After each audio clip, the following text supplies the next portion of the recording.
Doe at first chose not to restrict access to these heavily shorted names like some of your competitors did. I understand that there was a brief interruption on your platform yesterday because of the clearing firm temporarily went closing only, but just help us better understand, I guess, the past 24 hours from your viewpoint and the decisions that have been made. Yeah, look, we have said, and we've been trying to communicate as often as possible with our customers, our position on this. We believe in free and fair markets, and we don't believe in that as a catchy marketing slogan. We believe in it as principle, and we had some difficult decisions to make, but we stood on those principles yesterday. And it is correct that we chose to allow trading in these underlying names. And we feel with our education, with our support, the fact that people can get a hold of us in under 2 minutes, the fact that we're doing 2-hour live streams to really clearly articulate what a short squeeze phenomena is, what is short interest, and help people understand that if you step back from the hype for a second, let's remember what these businesses are. When's the last time you went to a movie theater? When's the last time you bought a pair of Koss headphones? And when's the last time you actually bought a physical cartridge or game and traded in new and used video games? So I think, we've been doing our part to address this through education. And I think there's been a lot of people trying to really articulate the very difficult factors in decision making. And there are many, right? Capital structures, capital requirements, trading risks. But at the end of the day, the customers want to be heard here. And this generation, shares everything. They share their cars, they share their homes, and they feel like some people aren't sharing the wealth here. So quick question for you. Help us understand, because my eyes, it's like algebra again, when I'm trying to comprehend options trading.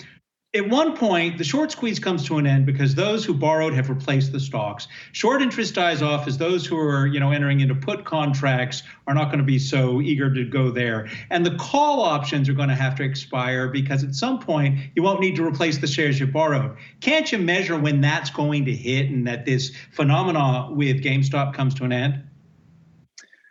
You can. I think really a lot of the people are looking at their option risk. You have pin risk on the board. So I think a lot of the brokerage firms are looking at that, and that probably fueled a lot of their decisions. For us, 90% of the activity in this underlying name was coming on the stock side of things. And while our activity has increased, the reality was people were more upset with not being able to trade these underlying names than actually the desire for it. And so we actually, while the activity, was increasing, we're only talking about maybe 1,000 orders over the last couple of days. Hi, Jared Blickery here. Just want to get your take on the margin and the leverage embedded into the system here. It used to be in the old days that you could open up a margin account. You had to have $50,000. Now you can do it with practically nothing. What's your firm's take on leverage? How freely do you dole it out? And are you revisiting any of these strategies here?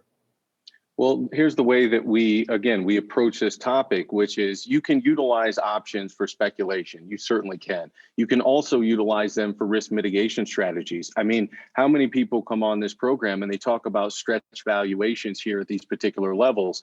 And there's a way to look at the options market and say, I could get some potential upside here. And if we do have a meaningful correction, which many people have been talking about, then my downside capital risk is much less. That is the way that we've been talking about utilizing option strategies, and that's what sets us apart. We do not want people coming in and just, really looking at the markets as a way to short-term change lifestyle. We want people treating the markets as long-term wealth creation, and that's why we've created the firm and our principles as well as our priorities in the ways that we have. And if you're not there with the customers, if you're not giving them support, you're not able to answer questions in a timely manner, you kind of leave them to themselves, or you leave them to internet influencers, you leave them to message boards. And I think that's why it's important to have education as the guiding principle of how you're introducing new users to the markets.